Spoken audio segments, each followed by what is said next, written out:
para esse assunto, a matéria que o Ivan publicou hoje de manhã, mais uma gafe do Sérgio Moro, que está festejando a sua absolvição no Tribunal Superior Eleitoral nessa semana, por 7-0, se livrou da cassação do seu mandato.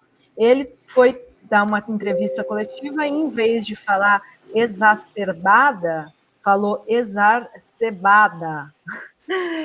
Mais uma gafe bizarra. Eu, quando eu vi, sabe que deu um ruído, assim, eu falei, não, mas ele usou certo a palavra, eu estava achando... Mas ele falou errado a palavra. Eu vi um ruído quando eu ouvi, assim, mas fiquei pensando, não, mas tá colocada no lugar certo, eu viajei aqui. Agora eu entendi porque o ruído aconteceu. Pois é, então eu vou trazer... Como é que ele falou? Exacerbada. Exar. Aí, eu queria, então, antes de ouvir o Carlitos sobre essa questão da absolvição, se ele acha que tem um acordão aí em curso, né, que está aí anistiando o Moro, quem vai ser o próximo. Antes, eu queria passar para o Ivan, que ele falasse, não foi a primeira gafe bizarra, né, Ivan, do senador Sérgio Moro. Ivan deve ter feito matérias sobre gafes. Bastante, viu? Já fiz bastante. As gafes do Moro nos acompanham aí já fazem alguns anos, mas é o seguinte, o Moro chama atenção cometer esse tipo de gafe, afinal ele foi juiz federal, né? A gente não fica policiando a linguagem, né? Eventuais erros corriqueiros de português e tudo mais. Mas a gente está falando de uma pessoa que foi juiz federal, né, que foi colocado como herói anticorrupção no Brasil e que, em tese, deveria ter uma base mais sólida aí do seu próprio idioma e das expressões que utiliza, né? Mas foi isso, ele cometeu esse erro dando uma coletiva ontem no Senado para comentar justamente essa decisão do TSE que o absolveu, que o livrou da cassação, e ele estava dizendo ali que era melhor deixar de lado o espírito do revanchismo e essa polarização exacerbada, né?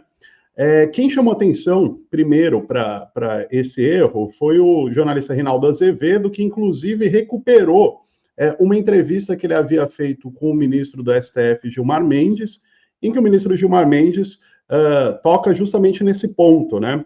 Ele fala como que um dia alguém contratou, como que passou num concurso, né? Como que teve credibilidade algum dia um juiz que comete esse tipo de erro. E aí, enfim, eu relembrei ali nessa matéria que a gente publicou na Fórum hoje pela manhã não, né? Hoje pela madrugada, que como o Rovai falou, agora a produção na Fórum começa de madrugada também, né? Mas o último erro que Moro havia cometido antes desse, pelo menos registrado aqui, que nós nos lembremos, né? Foi o seguinte, foi nesse julgamento, justamente no julgamento desta ação, só que quando estava no TRE do Paraná, né? Ele, em uma das oitivas com relação a esse julgamento, ele se referiu a gastos, ele queria dizer gastos comigo, com sua campanha, né? Ele falou gastos com mim, né? Gastos com mim, erro crasso, né? Não é nem só ali a troca de uma letra, né? Não é gastos comigo, é gastos com mim. Ele abreviou, comigo. Comigo. Ele só abreviou. Pois é. Não, e na mesma frase, ele ainda falou, ele falou, em dado momento ele se referiu a gastos com mim, depois ele atropelou novamente o português, ele falou não só mim, quando correto não só eu, né? Ele queria falar não só eu, ele falou não só mim. Erro crasso, assim, inacreditável, vindo de um ex-juiz federal, de um senador, enfim, ex-juiz federal que, inclusive, naquele programa que ele esteve do Pedro Bial, né, acho que vocês se recordam, e quando ele é perguntado qual o último livro que ele leu, ele dizia que não se recordava, né, ele não teve nem a capacidade de inventar, sei lá, falar, eu li O Pequeno Príncipe, qualquer coisa que vier na cabeça, né, mas ele disse que não se lembrava. Antes disso, ele ano passado, né, quando foi criticar a realização do Exame Nacional do Ensino Médio, o Enem, aí foi um erro escrito, né, não foi falado. Ele escreveu no Twitter falando o seguinte: tenho pena dos estudantes brasileiros, a prova do Enem com N no final. Se chama Exame Nacional do Ensino Médio, né? Muito básico, você captar a sigla já na cabeça, né? Enem com M, ensino médio. Ele escreveu Enem com N. E aí, para além dessas, claro, tem aquelas que já são clássicas, né? O conge, né? Quando ele queria falar cônjuge, ele utilizou o termo conge, e também quando ele queria falar sobre a cantora francesa Edith Piaf, ele falou Edith Piaf, né? Tem essa também que virou um clássico. Então, acho que os maiores clássicos aí dos erros do Moro são conge e Edith Piaf, né? Tem outra? Tem outra, a da tese de doutorado dele. Essa é boa também. Acho que ele agradeceu o revisor com S, né? Não, ele escreveu texto com S. Texto com S. Mas, e tem aqui o superchat goleador do Futebol Society, ele diz: ele produziu 2 obras literárias, o Código Penal Russo e o Dicionário Marrequiano. E eu faço para o Carlito, além desses erros todos, essas gafes... O que você acha que vira o Moro? Acho que pegar só das gafes, mas depois do julgamento também, exato. Aí a gente podia passar para o Glauco para falar sobre o que se tornará Sérgio Moro? Um pato manco, ou ele pode ressurgir das cinzas como um super-herói do neofascismo? Então, só acrescentando a fala do Ivan aí também, né, que eu também tive de ler algumas decisões do ex-juiz Sérgio Moro, ele escrevia coleta de provas, errado também, ele escrevia colheita de provas, talvez porque ele queria ficar plantando e puxando as provas, né? Acho que ele confundia ali. É um sincericídio, um erro, né? Talvez seja um sincericídio, né? Porque ele planta provas e depois colhe, né? Mas em várias decisões ali... O Julinho Bittencourt está lembrando aqui que ele também não lembrava as biografias que leu. A última. Você leu o quê? Biografia. Qual a última? Faz tempo, é muito denso, né? E perguntar isso que ia perguntar a Ivan também, né? Esse era o Pequeno Príncipe de Maquiavel, né? Que ele tinha lido. Mas, enfim, sobre essa questão da escolha política, lamentavelmente, Rovai, o STF, como representante do Poder Judiciário, ele tem de ser basicamente legalista. Em tese, não deve ter acordo de bastidor, não deve ter esse negócio que eu achei patético, inclusive a leitura do relatório do Floriano de Azevedo Marques, dando pitaco no Moro. Não tem que dar pitaco, não tem de dar lição de moral, tem de fazer valer a lei. A formação do Moro é dada pelo ambiente familiar, pela escola, pela convivência. Não é o papel do Floriano Azevedo Marques dizer que mesmo virtuosa a quantia, chega a ser realmente estranho, mas não se tem prova, não se pode condenar por convicção, né? Dando ali uma piadinha no Moro e no Dallagnol. Isso eu achei patético, né? Porque ficou evidente, né, que o senador Rodrigo Pacheco exerceu, muita gente falou do Tarcísio. Eu não acho que foi o Tarcísio o determinante para essa mudança. Eu acho que o determinante foi o Pacheco. Por quê? Qualquer processo para abrir ali investigação contra ministro do STF, impeachment, algo do tipo, passa pela Casa Legislativa do Senado, né, que é a Casa Mó ali, como a gente chama, a Câmara Alta, né, onde o Ivan tá, por exemplo, tem 2 câmaras também, né, a Câmara Alta e a Câmara Baixa, inclusive na Alemanha acho até que chama assim mesmo. Aqui a gente fala Congresso, Senado e Câmara, mas lá é Câmara Alta e Câmara Baixa, onde está o Senado e onde está a Câmara dos Deputados. E eu acho que o Pacheco falou, vamos fazer o seguinte para pacificar essa situação, não vai passar nada disso tudo que eu tô aqui, estão falando aí, de projetos para revisar decisões do STF, essas coisas. Agora vamos dar uma aliviada para o Moro, porque seria um aceno que vocês vão dar para o Poder Legislativo. Só que nesse aceno, ele vai salvar o Moro e o Jorge Seife. Por quê? Porque a situação do Moro era menos grave que a da Selma, era mais grave que a da Selma Arruda. E a Selma Arruda foi condenada e o Moro não foi. E a do Jorge Seife, que é grave também, vai entrar nessa mesma jurisprudência. Agora, sobre o futuro jurídico político do Moro, Rovaidri, eu acho que o Moro já é um político natimorto. Ele já nasceu com a carreira política morta, né? Eu não acredito que ele tenha força. Como ele falou, a gente vai apoiar em 2026 o projeto do governador Zema, Reinaldo Caiado. Já nasce morto, não tem força. Inclusive, se eu fosse o Caiado, se eu fosse o Zema, eu falava, Moro, fica só calado, não cita meu nome, que já é um grande apoio. Não bota meu nome no meio. Ele não falou do Ratinho Júnior, que ele poderia citar o Ratinho. Porque a minha cônjuge está como possível candidata lá no Paraná também, né? Que inclusive era para ela ser cassada, né? Porque ela infringe o que diz o artigo 14 da Constituição no seu parágrafo 3º também. Mas só para entender todo esse cenário, eu acredito que ele já nasce um político morto, né? A carreira política dele já é morta, já nasce morto, né? Não acredito que vai ter muito futuro. E analisando, Ivan, todas essas falas que a gente vem aqui trazendo do Moro e acompanhando como, lamentavelmente, as eu tenho de acompanhar os discursos no Congresso Nacional, dá para entender por que o Moro e a Rosângela são um casal. Porque a dificuldade que ele tem em escrever e falar, ela tem em ler. Porque quem vê a Rosângela Moro discursando com um papel na frente todo dia, eu me questiono se ela foi alfabetizada. E aí, Moro, fica a importância do porquê que a pedagogia do oprimido e o trabalho do Paulo Freire é tão importante, porque senão a gente vai continuar tendo adultos como você e como a Rosângela aí, com dificuldades em leitura básica, em escrita básica, se continuar ignorando o Paulo Freire. E para encerrar a minha fala aqui, Rovaidri, tem um ponto importante também que eu quero trazer sobre essa questão da dificuldade de comunicação do Moro e a dificuldade de comunicação da própria Rosângela Moro, porque na entrevista que o Ivan citou do Gilmar Mendes com o Reinaldo Azevedo, que ele questiona onde é que nós erramos, a palavra foi essa, né? Para o judiciário brasileiro aprovar uma pessoa como Sérgio Moro. Muita gente não entendeu isso, por quê? Porque está pensando que o concurso para magistrado é feito só por prova escrita. Não é, gente. Tem um momento de sustentação oral. Então, é provável que, se fosse uma sustentação oral, o cônjuge falasse cônjuge, colheita de provas e uma decisão exacerbada, né? Ou que mim, como juiz, iria decidir contra alguém que não estivesse com mim, evidentemente que ele não seria aprovado, porque você precisa demonstrar formalidade na comunicação. A comunicação, olha, o Moro é tão pesado que até a câmera do Glauco caiu ali quando a gente falou dele. Né? Impressionante, né? O peso é... Você vê.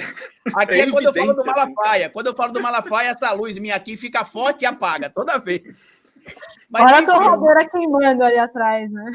Aqui, na verdade, é o umidificador de ar, né? Que a senhora pensou que era um foguinho, mas não é, só o umidificador de ar. Então, é assustador por isso, porque se em uma escola os professores cobram do aluno que tenha o mínimo da linguagem, muita gente está falando, é vício de linguagem. Não, gente. Vício de linguagem é a gente falar, por exemplo, igreja, como tem alguns lugares que a pessoa fala, igreja, ou irresponsável, que é um vício de linguagem de alguns lugares. Agora, falar exacerbado, mim contra mim, conja. Não, isso é burrice mesmo, né? É desinteligência. Não é burrice. O que é, Rovai? Desinteligência natural.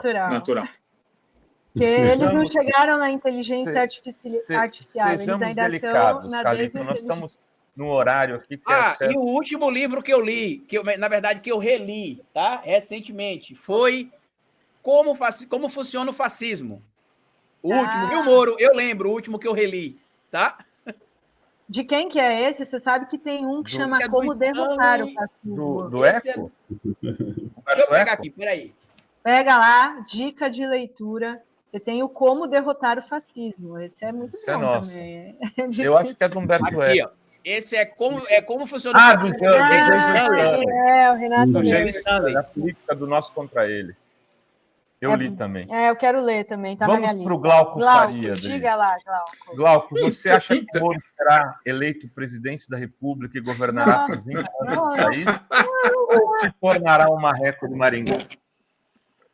Olha, eu acho que vai ser uma coisa no meio do caminho, né, Renato? Mas antes, né, até falar desse último comentário do Carlito, porque quando a gente fala dos erros do Moro, né, não se trata de preconceito linguístico, mas sim de você exigir que uma pessoa que tem a formação que ele tem corresponda. E pior do que esses erros, né, eu acho, é a dificuldade que ele tem de concatenar a ideia, né, de expressar alguma coisa. Isso também é evidente nas decisões dele ali, os textos muito mal escritos, né? Tudo truncado, então ele tem muita dificuldade de se expressar, e isso mostra um dos problemas do Brasil, né, anterior à política, mas que agora a gente sabe que o sistema de justiça está imiscuído, né, na política, mas que é a ascensão de pessoas que nem o Sérgio Moro ao cargo de juiz federal, porque todo mundo sabe que tem ali uma relação de proximidade muito grande dessas figuras que ascendem no judiciário, também algumas no Ministério Público, por conta de proximidades com famílias que estão lá há muito tempo, né? Às vezes tem estudos mostrando isso, inclusive no Paraná, de como alguns personagens, mesmo sem ter o mínimo conhecimento jurídico, conseguem ali cargos importantes, mas por conta de toda uma teia de relações que se estabelece há muito tempo, né? Então, essa forma de ingresso na magistratura, no Ministério Público, tudo isso tem que ser muito debatido. Agora, gente, uma coisa que assim eu fico pensando é que a permanência do Moro é muito ruim no Senado, né? Mas a gente tem agora, fazendo gancho, com as eleições municipais, né? Porque teremos aí as eleições municipais, provavelmente boa parte desses extremistas vai se lançar candidato a prefeito, alguns mesmo sem chance, mas é importante observar que mesmo eles não tendo chances, eles vão ter uma vitrine muito grande para daqui a 2 anos, e isso já é algo declarado no bolsonarismo, já é algo que foi cantado pelo Valdemar da Costa Neto. O bolsonarismo quer eleger muito senador daqui a 2 anos, né? E lembrando que é uma eleição, essa eleição que define 2 vagas para o Senado, que é muito confusa. Por quê? Aqui no Brasil você vota uma vez para prefeito, você vota em um candidato para vereador, um para federal, um para estadual, um para presidente, um para governador, e de 8 em 8 anos você tem uma escolha que é dupla. Então as pessoas se confundem bastante na hora de fazer esse voto duplo, e isso tem beneficiado a direita, né? Principalmente recentemente, desde a eleição de 2018, a extrema-direita. Então é importante a gente estar atento que vai ter muita figura tentando se catapultar, não como um candidato a prefeito de verdade, mas sim para no Senado, chegar ali no Senado daqui a 2 anos, e aí eles vão tentar fazer aquilo que também já é um objetivo declarado, que é buscar impeachment de ministro do Supremo Tribunal Federal, e vamos ter aí mais um elemento de instabilidade na política brasileira. Por isso que essas eleições municipais são muito importantes, não só pelos resultados em si, né, aqueles que vão ser eleitos vereadores e prefeitos, mas quem vai perder também. Porque a gente já viu na última eleição, inclusive, que teve muito derrotado, que virou deputado federal, inclusive, mais votado nos seus estados. Então, é bom a gente ficar atento, bom também a esquerda traçar estratégia para isso. Às vezes é até importante você ir para uma eleição para perder, mas para formar um nome, que daqui a 2 anos possa se eleger no parlamento.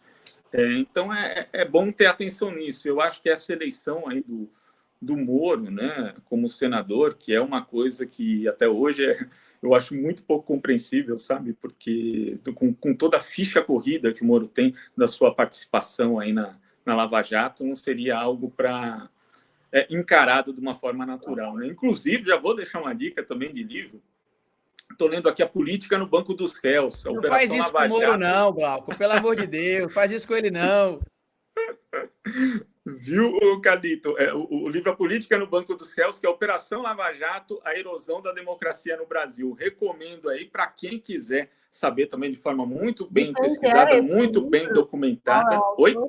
Qual que é o autor desse livro? É o Fábio Kersh e a Marjorie Marona, né? Os dois aqui são os autores, é da Editora Autêntica. Então, eu acho que é assim, uma documentação bem boa a respeito do que foi a Lava Jato e do que ela representou, inclusive, aí, o Moro, mesmo com as suas decisões, algumas bastante esdrúxulas e condenadas por juristas, né? Elas conseguiram passar pelas instâncias superiores, né? Até chegar aquele momento que o STF deu um basta, mas demorou, e os efeitos da Lava Jato já tinham ali impactado o país, tanto na economia, como a gente viu a destruição que teve, mas também no nosso sistema político. Então, é bom a gente ter essa memória, lembrar isso, resgatar o contexto dessas coisas, inclusive para incluir no debate do dia a dia.